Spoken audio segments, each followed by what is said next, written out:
de la parce que maaw tɛ maa damadɔ fɛ tilennen don baarakɛla i man kan o nka ala fana o kɛ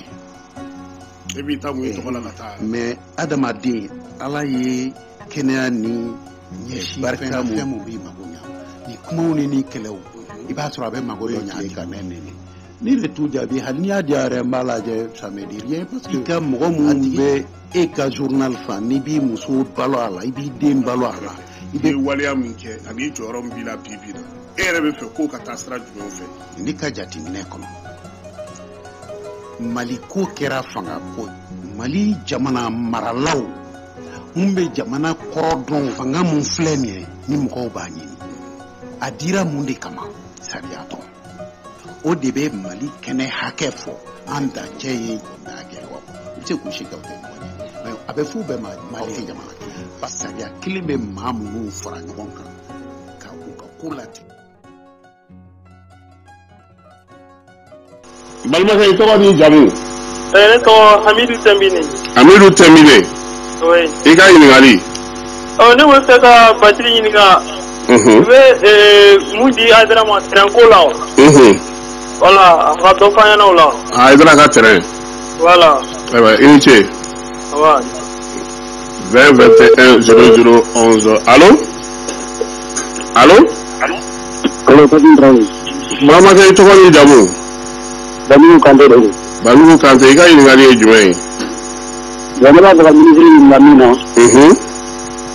O ye a y'a minɛ ne ni sisan cɛ ka na bila bi la o mana jugement tɛ yen wa ou bien jumɛn de don? Ka taa u minɛ ni ka ma juge o ma ɲininka o mana o fana sariya ye jumɛn ye? Ayiwa a bɛna na i jaabi. N'Ala sɔnna ma. Merci. 20 21 00 11. Allô? Allô? Allô? Balimakɛ i tɔgɔ ni jamu?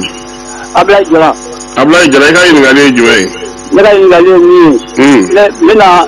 Bacili ni a denkɛ Arasibac. N b'o fo. Vraiment Bacili ye min fɔ an ye su in na. An éclairé kosɛbɛ. Ala ka u bɛɛ sara. Vraiment Mali dilanli ko de don. Bon filanan ye min ye Kasim o ye e yɛrɛ ye. I ye éditorial min kɛ kunun. Kasim Ala k'i sara je te félicite beaucoup. Merci. Vraiment Ali bi Ala k'i dɛmɛ. Amina ya Rabbi. Voilà. Merci beaucoup. 20 21 00 11. Allô? Allô, salamu alaikum warahmatullahi. Wa alaikum assalam. Balimakɛ i tɔgɔ ni jamu? Ne tɔgɔ ye Bakari Keta Basili Fade don. Aya. An tɛ se k'a fɔ mɔgɔ o lamɛn o ye maninka ni maraka ni ɲɔgɔn cɛ ye. A fɔ a ye. A tulo b'i la. Ko kɛlɛ kɛ gɛlɛn kɛlɛ pe de ye ale ye. Aya. K'an b'a kun kɔrɔ ta mun ye gouvernement nin kɔnɔya na fo a kun kɛra ale kelen komi o ye ale bila sa. O ye CNDD ka kɔlɔn talen y'a yɛrɛ bolo. Aya. Bon an kɔni bɛ mun fɔ cɛsiri min b'a la inshallah Ala k'a n'a dɛmɛ. Amina ya Rabbi. A ka ko bɛɛ ye ko Mali ko de don. Ala ka kɛ Mali ko ye. An tɛ mɔgɔ kɔ dɛ. Aya. An bɛ Mali de kɔ n'i ye Mali minɛ an b'i kɔ. N'i y'a bila i bilalen filɛ. Aya. La kun bin kun waleya bi. K'an bɛn Ala ka bi diya. Merci Keita. 20 21 00 11. Mariam Kone Christelle hakili la e ka ɲininkali jaabira sabu ministre ko k'an k'a to f'ale yɛrɛ k'a fɔ ko n'a bɛ kɛ candidat n'a tɛ kɛ candidat o bɛ bɔ a yɛrɛ da. Allô? 20 21 00 11. Allô? Allô? Ee n balimakɛ i tɔgɔ ni jamu? Altu. N b'a ni so. I tɔgɔ ni jamu? Isa Traoré. Isa Traoré i ka ɲininkali ye jumɛn ye? Bon ne ɲininkali ne bɛ Basili ko dɔn. Aya. Ala k'a ɲɔgɔnna caya. Amina ya Rabbi. Voilà bon. 20 21 00 11. Allô? Allô? Allô, Ansu Kasim. N b'a ni so balimakɛ i tɔgɔ ni jamu? Y'a Dunya. Y'a Dunya i ka ɲininkali ye jumɛn ye? Awɔ ne b'aw fo. Ka d'a kan a bɛ mɔgɔw éclairer minɛ. Mais ne bɛna ɲininkali min kɛ Basili la. O tun ye banbagaci terroriste wa djihadiste minnu minɛna. N'a ye olu bila. Parce que ale de ko ministre de la justice. A ka dɔ fɔ an ɲɛna an bɛ mun faamu o ko la. A bɛ n'i jaabi Dunya. Awɔ k'an bɔ su la. Amina ya Rabbi. 20 21 00 11. Allô? Allô? Hello. Oui, balma kay to ko ni jam. Anje ka sen. Manje. Andara. Ba. Wa ko ko wali wano. Ja to ko ni jamu. Ne to Musa Dugre. Musa Dugre kay ni ngale jume. Me ko ka ni ni nga. Ale ko ama sanogo mine. Bon, moi je pense que vivre justice la famille. Un chaman be no lu sarali la wete ga bolo fe. Oui, que les plans fana mi ba kili ga kuma la ma ka interview chaman na me. Ni nyuma me yoro mina. O ma ke ba kili kilena. Mais ni nyuma te yoro mi. Ni nyuma be yoro mi disons o kala ba kili kilena. Mais ni nyuma te yoro mina o ma ke ba kili kilena. Bakili yɛrɛ ka ministeriya tan kɔnɔ bakili ye mun de kɛ sisan min ye ɲuman ye ni bakili bɛ se k'o fɔ an ɲɛna bon Sabalibugu non Kati n'i bɛ taa aéroport la Sabalibugu kɛnɛba dɔ filɛ i droite fɛ nin ye a wagati la an ye Sabalibugukaw ka interview mɛn Jose ka radio la ko dɔw tɛmɛna ni bakili cɛ ni a bɛ se k'i da don o la ani ɲininkali laban o ye n balimakɛ y'o question posé ka ban terroriste ka problème. I ni ce ni baraji. Voilà, merci bien. 20 21 0011. Allô? Allô? Allô, ça va Kassim? Oui, ça va. Tɔgɔ ni jamu? Burama Tiɲɛta. Burama Tiɲɛta, i ka ɲininkali ye jumɛn ye? Bon, an b'i fo k'i wolo ɲɔdɔn. Parce que a ka da i bɛ gouvernement baarakɛlaw bɛ mɔgɔw wele ka na. An bɛ se k'an hakilila fɔ quoi. B'a dɔn k'a fɔ k'an b'u ka ko kolon kalama ou bien an b'u ka ɲuman kalama. Bon, ne yɛrɛ bɛ se ka min fɔ Basi ɲɛna vraiment ka kumaw diyara ne ye. Gouvernement la an kun sigidalen don a kan kosɛbɛ quoi. Mais problème kɛra min ye dɔrɔn k'u k'a ma démissionner sisan. Parce que an yɛrɛ b'a dɔn a kun tɔɔrɔla fanga in kɔnɔ mais a kun k'a bila ka sɔrɔ a ma bila o de kun ka d'an ye quoi. Bon, o ye kelen fɛnɛ ye. An bɛɛ b'a dɔn k'a fɔ ko bɛnbaliya ti a denkɛ ni e fɛ e ka sin fɛ mais a est-ce que a bɛna bɛn sabati e n'a denkɛ cɛ wa ou bien a tɛna se k'o kɛ o ye jaabi kelen ye. Jaabi filanan ye mun ye Mali yɛrɛ ne yɛrɛ hakilila ye mun ye Mali kɛlɛko kan parce que ne yɛrɛ bolo a ma na ni daji ye daji min bɛ ne la bange la quoi. D'accord. I y'a faamuya. A bɛ n'i jaabi. Donc voilà donc maintenant ale yɛrɛ a ye nin kan bɛɛ kɛ ka i ka dɛmɛ mais n'u ko gouvernement na pourquoi u tɛ sɔn ka kuma ni fanga ye ko min bolo u tɛ sɔn ka kuma de. A ko k'ale kumana. Mais u jɔyɔrɔ kama u tɛ kuma caman bɛ gouvernement na u bɛ tɔɔrɔ u b'a fɔ k'u ni président tɛ kuma ɲɔgɔn ni président t'u lamɛn a jateminɛ an kun sigi dalen don conseil des ministres min ka Mali la ko u b'an kɔnko kuma bɛɛ fɔ. Ministre sɔrɔlen ka nin kɛnɛ kan yan u ko ko depuis u kɛra ministre ye ko ni président ma deli ka accord ko kuma fɔ. Jamana den yɛrɛ jigi fanba ye kɛlɛko min ye aw ka sigi aw ministres aw ma se k'o ani président ma se k'o kuma kɛ ani ka ko in fɛnɛ u ye jigi jeli fɔ avion ko la a den e y'a faamuya bon maintenant n balimakɛ mɔgɔ ka ca ligne na an tɛ se k'a kɛ baro ye i b'i ka ɲininkaliw kɛ an b'olu ta pour que ka chance di mɔgɔ wɛrɛ ma quoi sinon ni bɛɛ y'a kɛ ten an tɛ bɔ yan bi su in na. Merci beaucoup. 20 21 0011 Amdala Isa ale ka ɲininkali ye APM ko hakili la ale ta jaabira n'o y'a sɔrɔ k'u bɛna candidat fɛn ministre o jaabi ka ban dɔ fana ye ɲininkali dɔ kɛ ko n'a y'a sɔrɔ k'i bɛ se ka dɔ fɔ k'a fɔra k'i ye logements sociaux di Rasbach ma i bɛ se ka min fɔ o ko kan o tigi a ma a tɔgɔ sɛbɛn mais a y'a ɲininkali kɛ min ye Kanam Ise ni kɔni ka ɲininkali sɛbɛn cogo ma ɲɛ an b'a fɔ an lamɛnbagaw ɲɛna n'u bɛ ɲininkaliw bila ka na k'u tɔgɔ k'a la pour que a ka se ka faranfasiya ka se ka ɲɛfɔ ba ko an b'a da yan minisiri bɛna jaabili kɛ sabula Bɛnkɛ Daragon ale fana bɛna tila ka yɛlɛ monsieur le ministre nin ye nɛgɛjurutigiw ka ɲininkaliw ye a diyara an ye a diyara an ye ɲininkalikɛlaw n b'u bɛɛ lajɛlen fo ala k'an bɛɛ ni sababa bɛn a fɔlɔ o ye Amidu Tɛnbini ye a ko terrain mun dira Ayidara ma ko n k'o ɲɛfɔ tere mun dira Aidara ma Aidara ye tere ɲini ni mɔgɔw hakili b'a la waati dɔ la tun bɛ ɲɔgɔn ye kɛ stade omnisport la ka sira dɔ nana ye o ka sira nalen a yɛlɛmara stade du 26 mars la a yɛrɛ ye lettre ci k'a fɔ ko ka yɔrɔ d'a ma a bɛ se ka yɔrɔ mun labɛn k'a kɛɲɛ a ka jama in ma ka sira kana se ka bɔ a la ko balontan yɔrɔw o dilannen bɛ cogo min na doni ka kan ka k'a kɔnɔ cogo min mɔgɔw ka kan ka sigi yɔrɔ minnu na u man kan ka sigi yɔrɔ minnu na o ni ale ka jama façon in taabolo tɛ kelen ye ko ka kɛnɛ d'a ma k'a ka tɔndenw ko u bɛ yen labɛn pour que a ka se k'a ka wajiliw kɛ o demandi ladonna terrainw ɲinina k'a ɲini fo ka taa yɔrɔ dɔ ye k'a yen suma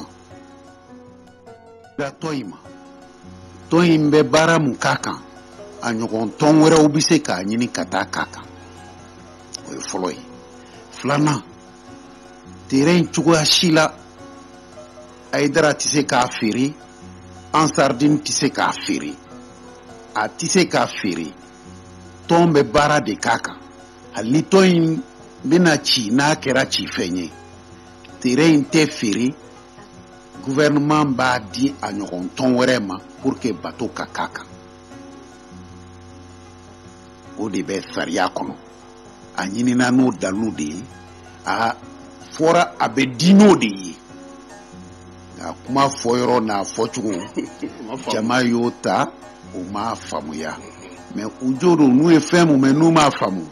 n'u ye ɲininkali kɛ o kana kɛ baasi ye mais a dira nin cogo de la n'i ko ko a dira Aidara ma an yɛrɛ kun ye ɲininkali kɛ n ko o bɛ sɔrɔ Bamakɔ fan jumɛn ayi a tɛ Bamakɔ kɔnɔ a tɛ Bamakɔ kɔnɔ a bɛ Bamakɔ kɔfɛ hala ni sirabaw ka jan dɔɔni puisque u yɛrɛ k'u b'a aménager ka siraw bɔ ka taa bila a bɛ di yɔrɔ mun fana la ye mɔgɔw ɲininkara n'u jɛna n'a ye olu ko hali ni Aidara tun ye fɛn wɛrɛ ɲini mun tɛ nin ye k'u b'a di donc terrain in dira ni hakilina mun ye o ye nin de ye a ma di ni fila ye an k'o to yen ne t'o fɔ ni a dira Aidara ma don min kɛnɛ mana yira a la o de dira a ma o kɔrɔ k'a ma di halisa fɔlɔ ne bɛ bɔ yen tuma min kɔni a tun papiyew bɛ labɛn na a tun ma di fɔlɔ filanan Banjugu Kante a ko halisa ko a y'aw ka kiri ma kɛ mun na awa ne tɛ se k'a kun fɔ mais mun dɔn a la ne bɛ bɔ ministre de la justice la tuma min a y'a ka dossier ani bere rouge ka dossier a fɔra n ye k'a fila bɛɛ tun banna ko kiri bɛ se ka k'a la ne ni Daniel Tesuge an y'a kuma fɔ nka ayiwa n ko Daniel ne bɛ budget dɔ labɛn o kɛra décembre 2014 ne budget dɔ labɛn k'a d'i ma i ka assise spéciale kɛ mais n b'a fɛ i ka aya ka kiri ni bere rouge ta bɛɛ kɛ jama k'a dɔn mun b'a kɔnɔ kumakan mun b'a kɔnɔ kuma mun bɛ fɔ kɛrɛfɛ o ka to yen dossier yɛrɛ bɛ kuma mun kan a kana kɛ kɛnɛ kan bɛɛ k'a mɛn budget mun dilanna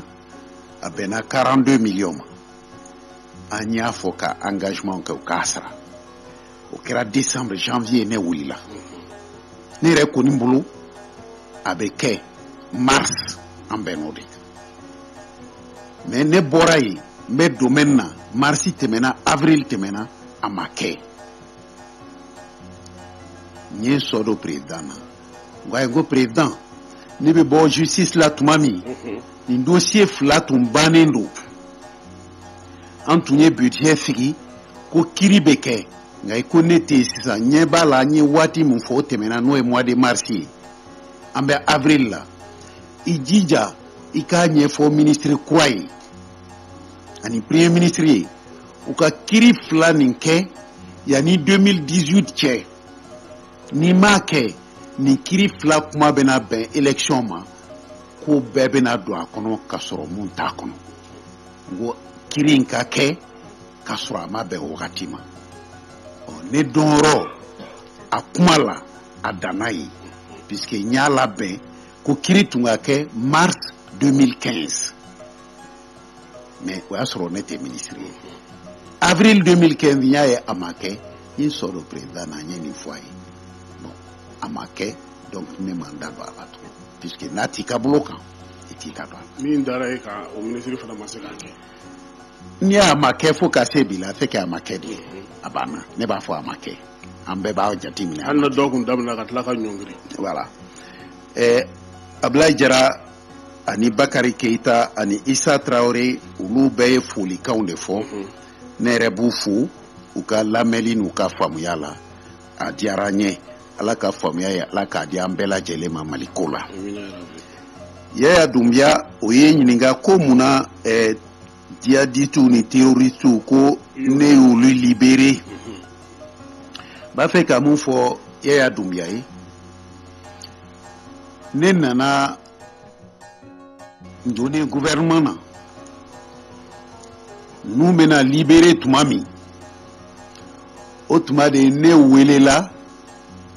u b'a fɔ ma accord intérimaire de Ouaga u y'o labɔ k'a yira n na ko o signé tuma Mali gouvernement mun tun bɛ yen a sɔnna ko mɔgɔ 120 fo n ye filila kɛnɛ kan n ko n bɛ Mali de la maloya e tɛ n ko mais an fila ni ɲɔgɔn cɛ e tun man kan k'a fɔ tan parce que accord nin na fan fila bɛɛ ye Mali de ye donc o tɛ taa assemblée générale. e y'a fila bɛɛ ko magistrat ni avocat bɛɛ. n ko donc aw kana kuma kɛ tan n'an y'an ka kan di olu y'u kan di u jɛnna n'an ka élection kɛ an sɔnna ka élection kɛ élection kɛlen ko ka ban don in ma n ko o fana bɛ lagosi de yira ka ɲɛsin fanga ma fanga kura nana jamana y'a kan di a banna ma n ko an kana so ma an kana daminɛ wɔyɔ kɔnɔ fɛn mun fɔra ni bɛn kɛra kan anw ka bɛn sɛbɛnnen tɛ mais n'an y'a sɔrɔ ye jamana tɔgɔ la n'an ye jamana ta o tuma a kɛra an fana ka kumakan ye an ka sɔn a ma o de la an y'u bila dɔwɛrɛ tɛ mais n bɛ dɔwɛrɛ fɔ parce que a kuma cayara sariya yɛrɛ kɔnɔ ko mandat dar'u kan wagati la ko mandat dar'u kan mais mandat dar'u kan k'a sɔrɔ u nɔ yɛrɛ ma minɛ u tɔgɔ yɛrɛ kun tɛ hali Daniel bolo a bi komi ni dɔ ye e yɛlɛtɔ to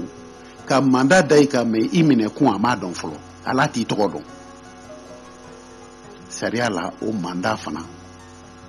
jɔyɔrɔ t'o la a bɛ f'o ma le mandat est nul on peut pas émettre un mandat k'a sɔrɔ e ma poursuite kɛ Daniel kun ma poursuite kɛ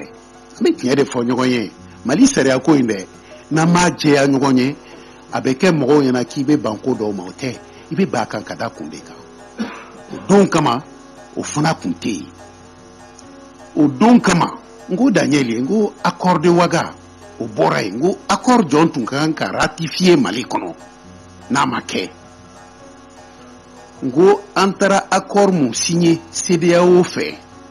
ka premier ministre Modibo Jara kɛ premier ministre ye Mali la o ma ratifié o tun ka kan ka taa assemblée la a ma ratifié n'o ma ratifié Modibo Jara ye fɛn o fɛn ta Mali kɔnɔ k'a kɛ a ma kɛ ni sariya ye a bɛɛ bi komi c'est nul et non avenu o Daniel o gouvernement de Mali Kulubali sigi Mali Kulubali de ye kɛ procureur général ye donc Mali ki sigili hali ka kɛ ministre ye n'i ye sariya ta c'est nul e ka sigi ka kɛ procureur général ye c'est nul n'i ko i bɛ sariya fɔ o tuma a bɛɛ fɔ n'o m'o yɔrɔ fɔ e b'i balana yɔrɔ min ma k'o ka kan ka ratifier o ma ratifier e dun sigira ni mun ye n'o ka kan ka ratifier o ma ratifier e ma démissionner pourquoi ko bɛ yen de mais a wagati n'i bɛ jamana kunna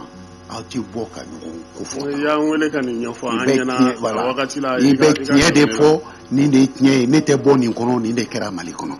donc ka mɔgɔw bila Mali ka kan don a ka layidu kan don mun ye ne ɲininka n'o ye Yaya Dunbiya ye ne ɲɛna n'a yɛrɛ ye layidu ta a b'a timɛ dɛ ni jamana fana yɛrɛ d'u ta ni jamana o timɛ o tɛ se ka kɛ Bacili nɔ ye ne de tun b'a baara la mais ne ka bilali tɛ jamana yɛrɛ ka bilali don jamana sɔnna bilali min ka kɛ Musa Dukure awa n bɛ Dukure cɛ fo ne yɛrɛ fɛnankun don a ko ne yɛrɛ ye mun kɛ baara in Mali gouvernement ye a bɛ se ka ɲininkali kɛ c'est vrai a ye Sabalibugu problème fɔ n bɛ Sabalibugu ta fɔ dɔɔni Sabalibugu aw y'a mɛn waati dɔ la ko ne yɛrɛ kɛr'u ka avocat ye n ye Sabalibugu dɔn k'a sɔrɔ n kɛra avocat ye nka décision judiciaire mun taara Sabalibugu terrain ko la a décision laban o taara 1994 ne Bacili kɛra avocat ye 2005 donc san 11 a décision kɔfɛ ne kɛra avocat ye nka a b'u bolo u ma se ka kiiri in waleya ka yɔrɔ k'u ta ye ne yɛrɛ ba kɔrɔkɛ o furumuso tun sigilen bi o de kɛra sababu ye k'u ta kana u ka papier yira ne la ne ko n ko ni décision b'aw bolo ni jugement copie ye nka nin tɛ se ka kɛ ka jugement latigɛ aw bɛ taa grɔsi ta ne de y'o ɲɛf'u ye k'u bila sira kan k'u bila u ka kan ka taa yɔrɔ min na u ka taa grɔsi ɲini u ye grɔsi sɔrɔ k'u bɛ jugement waleya u nana u ye lettre sɛbɛn ne yɛrɛ ka kɛ ministre ye mais Sabalibugu sariya de y'a kɛ yen sigibaga fɔlɔw k'u ta dɔn koyi sariya de y'a fɔ a fɔra ko gouvernement ni mairie k'u dɛmɛ ka u sigiyɔrɔ kɛnɛ labɛn ka riw bɔ a la ka yɔrɔ d'u ma a ma fɔ ko k'u lawuli ka bɔ yen mairie taara k'a bɛ taa terrain wɛrɛ d'u ma Kabala dɔw sɔnna dɔw ma sɔn minnu ma sɔn u b'u jɔ fɛ hali bi u b'u jɔ fɛ nka o kɔfɛ u ye lettre ci Mali ministre bɛɛ ma o ka dɔgɔ ministre mun sigira domaine na n'o ma lettre ci ma k'i k'u ka yɔrɔ d'u ma sariya de y'a d'u ma a gɛlɛyara kojugu a ma d'olu ma o fana kɔnɔna na u commencera ka titre foncier kuraw créer kan k'a di mɔgɔ wɛrɛw ma mun tɛ olu ye u labanna k'u bɛ hali domaine direction nationale jɔ ye ne ministre lama n k'a tɛ jɔ wali yɔrɔ la n tɛ jɛ n'a ye o de la u ye domaine direction kɔrɔ ci k'u ka direction kura jɔ ye n'o tɛ u kun ka terrain bɛɛ Sabalibugu de ne ko a tɛ kɛ k'u ye mandat di ACI ma ko ACI e fana tɛ taa jɔ mais laban na gouverneur Bamako gouverneur o de ka arrêté de session ta o ni ACI ani Sabalibugukaw k'u ka sigi ka kuma u sigira ka kuma ne yɛrɛ ka ministère la a tɛ ban bɛn kɛra la fana u ka yɔrɔ ka d'u ma nka u ko u bɛ se ka yɔrɔ dɔw ta u bɛ yɔrɔ dɔw labɛn cogo dɔ la parce que a bɛ siraba da la aéroport sira dɔn u bɛ yen cɛɲa a don ne yɛrɛ ko Bamako gouverneur ma Adi Traoré fo laban n b'a fɔ a ma faamaw ka gouverneur a ko vraiment yɔrɔ min ka kan ka jɔ ye ninnu tɛ se k'a jɔ parce que a wari t'u bolo a yɔrɔ il faut k'a ka jɔ k'a cɛ ɲa ne ko n ko Adi n ko n'o don i bɛ t'i ka so yira n'an k'a lajɛ dɛ n'a cɛ ka ɲi n'a ma ɲi n'a ma ɲi an k'i yɛrɛ ka so ci pour que ka Bamako cɛ ɲa donc c'est pour dire que kɛnɛ in hali bi Sabalibugukaw ta don n'a ma d'u ma fo ni sariya sɔsɔli kɛra sababu ye ni jamana min ko a b'a ka sariya kɔ a yɛrɛ b'a ka sariya bato Sabalibugukaw ka dugukolo y'u ta ye ni mɔgɔ jɛ tɛ ni mɔgɔ si jɛ tɛ n'a ma d'u ma fana o ye fɛn wɛrɛ ye mun bɛ fɔ ko ne y'o ka avocat ye dɛ n y'a don ta dɔw ko terrain bɛ ne yɛrɛ bolo ye ko n y'a feere awa nin bɛɛ ye Bacili tɔgɔla kuma de ye a fɔra ne y'o de fɔ a fɔli o tɛ digi ne la a ka kɛ tiɲɛ ye o de ka gɛlɛn n'a tiɲɛ dalu bɛ n bolo ka na n'a ye o k'a fɔ k'a kɛra ko ne yɛrɛ ye mun kɛ de puisque ko n'a ɲana ne bɛ yen n'a tiɲɛna n tɛ yen o de fɔra ayiwa o fana ye kuma de ye a n'a kɔrɔ bɛ ɲɔgɔn na nka n bɛ se ka dɔɔnin fɔ ne bɛ bɔ justice la tuma min anga Mali dossier beta kabri Modibo clé faut ka ta senema faut ka ta fe FIFA ministre ma tonsigi kera sariya yoro dlaminka a fora te dlan ni tableau do ma basigi sariya kono abe fo ma politique judiciaire ka ta kunklena do ira sariya ka kan ka dlan ka nyashi kunklena mu o politique judiciaire ama delika sebe Mali kono donc clé ministre Chima sebe mugo Chima sebe séminaire bekera ko ka sebe ama sebe ne Bathily ya sebe manka munun be tribunalu ni fɛnw olu ye kɛnɛma kow de ye baarakolo gɛlɛnw ka se k'u kɛ ne y'a kɛ ka tila ka document dɔ ta nin hakilina mun filɛ k'a lawaleya an bɛ se k'a lawaleya san 5 fɔlɔ kɔnɔ a bɛ kɛ nin ye san 10 kɔnɔ a bɛ kɛ nin ye san 15 kɔnɔ a bɛ kɛ nin ye n y'a bɛɛ fɛsɛfɛsɛ k'a da a bɛ f'o ma plan d'action waleya kelen minnu bɛ don o kɔnɔna na n'i ka kan k'o baara olu filɛ nin ye san fɔlɔ filɛ nin ye an b'a daminɛ na ka taa laban nin na n'an y'u fara ɲɔgɔn kan o bɛna bɛn nin de ma a ka kan ka bɛn nin wari hakɛ ma n y'a bɛɛ calculer k'a da o plan d'action bɛ yen o kumaw tɛ kɛnɛ ma o tɛ yɔrɔ si o ye ne Bathily ka baara ye politique judiciaire n y'a sɛbɛn Wagadugu hôtel Azalaï la n y'a sɛbɛn su 4 taara réunion de la ye su fɛ n bɛ n sigi k'a sɛbɛn puisque n ye kalo 3 kɛ n b'a ɲini n ka baarayɔrɔ la mɔgɔw fɛ n'u bɛ se k'a kɛ n y'a ye a ma kɛ mɔgɔ kelen ma ligne kelen di yan ne y'a sɛbɛn page 50 Mali bailleur de fonds bɛɛ ko k'u jɛnna n'a ye ni nin sera ka kɛ Mali la sariya bɛ clé a baara kɔnɔna na a wagati la ne bɛ bɔ justice la tuma bailleur de fonds ye engagement ta faut plus de 60 milliards k'u b'a di justice ma ka baara kɛ tellement u sɔnna baara ma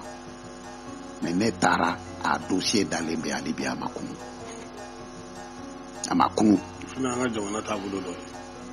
n bɔra domaine na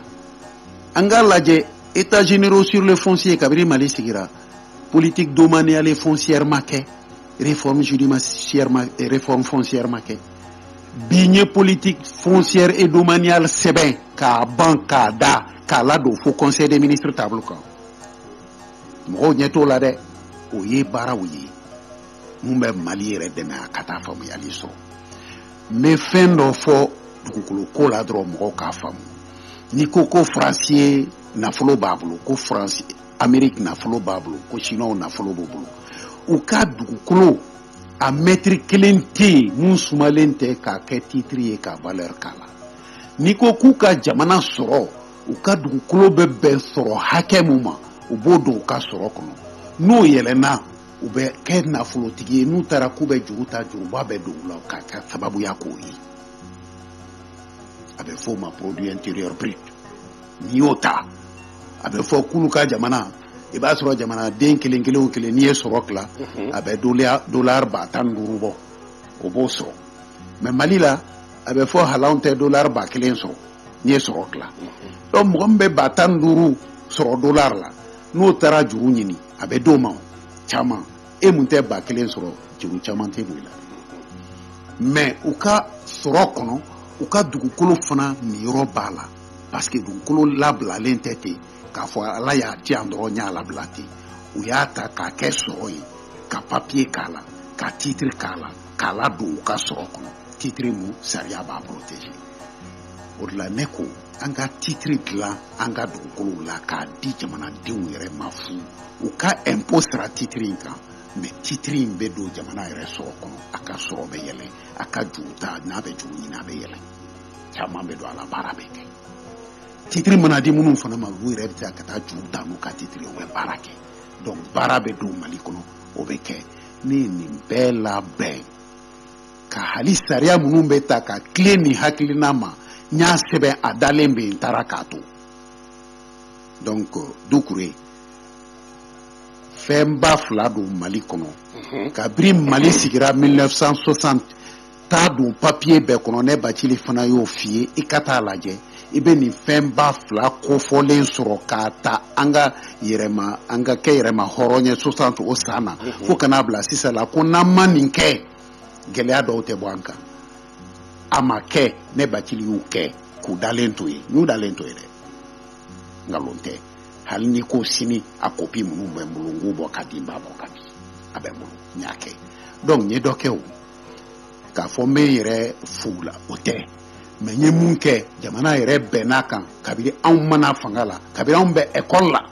nini kuma be fo kabiri an be droit damine nini kuma be fo ko fo ka nunu de ke ka jamana de la nay no make ni ne na ni barake hal na ma ta flo ne ba fo nye doke kana fo ko na manya neti na nya na ne bi ne ma don femu manya ni ne konti ne mo fo ango kuma ubwala ale ne sanankundi sananku ya yorobi ga sananku nuwa chama maseba ute me dandu kure ka kuma lai burama chenta okoma komuna ma démissioni no yoro fo 600 démission ye dusuko de ni barake ni hakilina muye be bara gun sariya la jamana de un ka don ni bara gun sariya la be keto nga famu yali di jamana de uma jamana sariya kono ka sa nyeshi maraka kan ka kecho di ni jamana marali mais ni inana keyere kuma content iba fili kata ima son ya fi et do ba faudra oui a démissionnera mais démission on va faire peut-être ni femme ma be peut-être ceci peut-être cela ni nyana ibi to fen kono e ka nye fo jamana e famu yali anga di nyoma o de be jamana deme ni na jamana deme litla famu yali mba kono nga bara kono nana nga responsabilité kono ni nyana ni na deme donc nya ke no aklidi ko flika démissioni o yebe tokoni ndo nyini ka di yerema démissionnera ne mago to tokola ndu mago be muna ka nyefoli do ke ka fomu yali do di jamana kono ni jamana de unyo soro ne ka bara kono ne ba fo alfa ni bara munke na fa do ni rala démission côté mais anga bara ke ni jamana ka na fa alors akofuna ko logement sociaux dira rasbatma ne ma di ne ku rasbatu kataka dossier laje ama temente kono mati kata laje ni logement social babulu ni bâtiment ma logement social distribué ni logement social daudi mugani duru o sorola mo fe munu ye logement social ta nu banaka asra do ye yoro ke bari abe chirat mami u ye war minala u ya daele lento ka filento kata te drometra anyu récupérer do ba kono unu ko logement social ni rula de awati la ulu funa banaka asra donc ne ma kede we ma sha listed lan ga saria be décret de do koni mumbora o chogola puisque wari sera sara ye fo banki hakli ba sara lila na dunte ka sara do de be fara banki ka intérêt kan a konona na banki ka soroka so kana ta grinya tuku kada o intérêt kan agio munu metemena ni sara tikela ministre ki teria aka so di mo o kono nana neko OMHma ay dossier korota mamunu ba kono ni ubise so imbise ka duma amba duma anu ye logement dojo ko testi udo so jola obena ni matériel kuraw ye anyeni ke testi folola a logement kele ma firi OMH mo yere tubata neko tesari ay anya di ya ba firi anya di mo ne bachiliye munke uso mugandu a konona na we dossier fo fenta ne ka dossier ote mo mana dia o ya ta ka dossier koro kono kanadia o isaria anya bole o chokola ras bat ka so ali sa ukata laje ni so bablo ne re bachili mu fleras bat ma deli ka fo ne ko logement bablo ne akala journaux de ko mata dama nga problème te donc ko boala o funa e bachili to mana e fon fena bachili nodu bachili e juguma bachili ni foi manga mali kono ne juguma nkete donc juguma indi be fodo kanye chinela nga ala be neni o fobra o che ala be de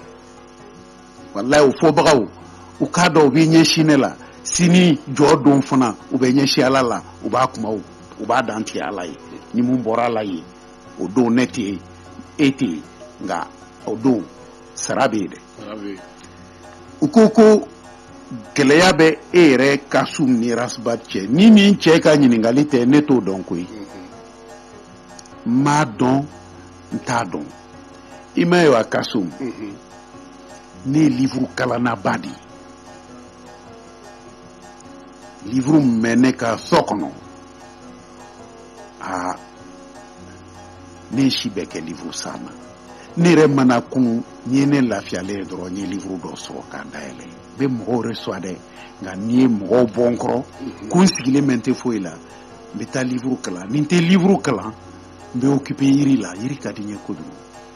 n bɛna fɛn dɔ f'i ye ne bɔra Faransi 2003 n nana ni hakilina min ye fo n ka yiri tuba dɔ dilan forêt o y'a sɔrɔ n ye yɔrɔ dɔ san kabiri 1992 a tugulen bɛ n fa ka foro la foyi tun t'a kɔnɔ bin dɔrɔn n taara n yɛrɛ ye san 3 kɛ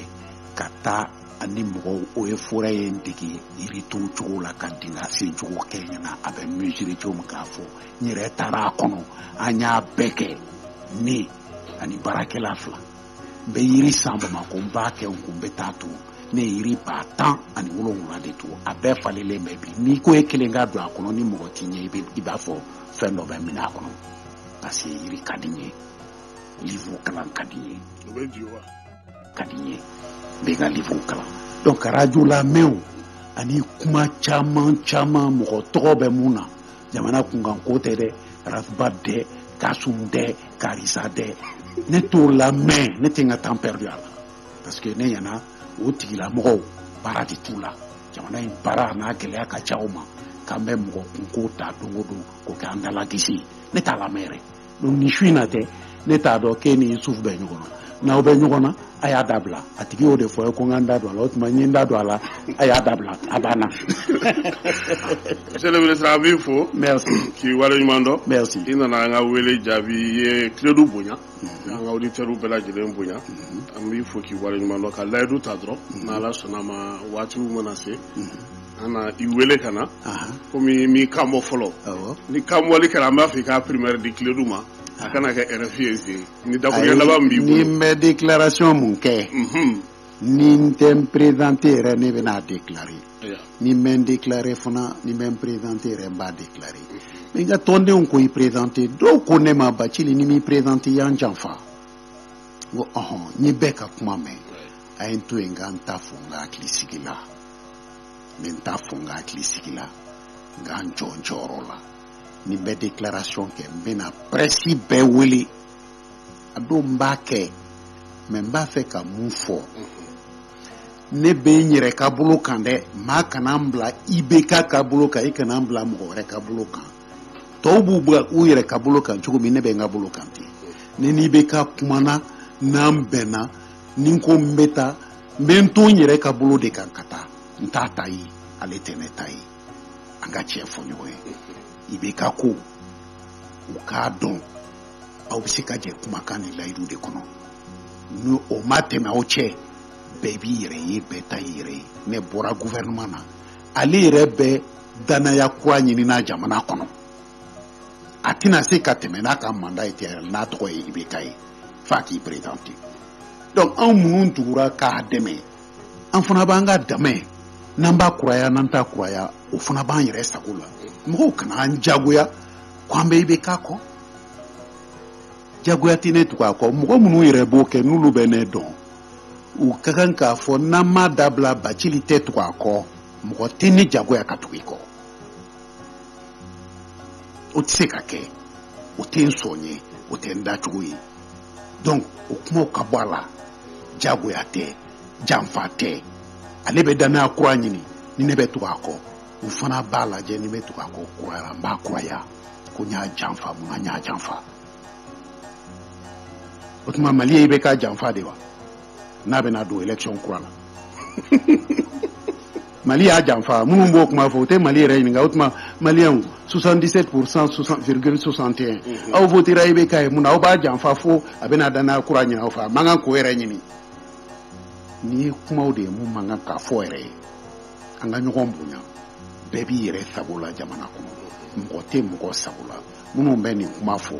n'u y'a fɔ u k'a dɔn olu yɛrɛ fana b'u yɛrɛ sago de la sa a ye Bacili fana bila a ka k'a yɛrɛ sago la Bacili tɛ maa si ta ye k'i b'a fɔ taayɔrɔ t'i la ni ne ka so tɛ o tɛ. Merci beaucoup. N'Ala sɔnna ma an na ɲɔgɔn sɔrɔ waati k'a fɔ an lamɛnbagaw ɲɛna nin de kɛra tulo garisɛgɛ bi débat politique kɛnɛ kan ministre Mohamed Ali Bacili ale de tun b'an bolo n'Ala sɔnna ma alamisa wɛrɛ Mamadu Sidibe PRVM fasoko ale ka cɛbɔ an n'ale bɛna ɲɔgɔn sɔrɔ kɛnɛ kan Bɛnkɛ Dragon ka hakɛto ɲini k'a fɛ a bi yan a bɛ studio kɔnɔ n'Ala sɔnna ma sisan waati tɔ tora min ye ale ta la a bɛna kɛ Bako k'i yɛrɛ fɔ k'i waleɲuman dɔn Mali Konate k'ale fana fɔ aya ala k'an bɔ su la hakɛto b'a la sala Kulu jɛlen kuko anw ma ko de bibi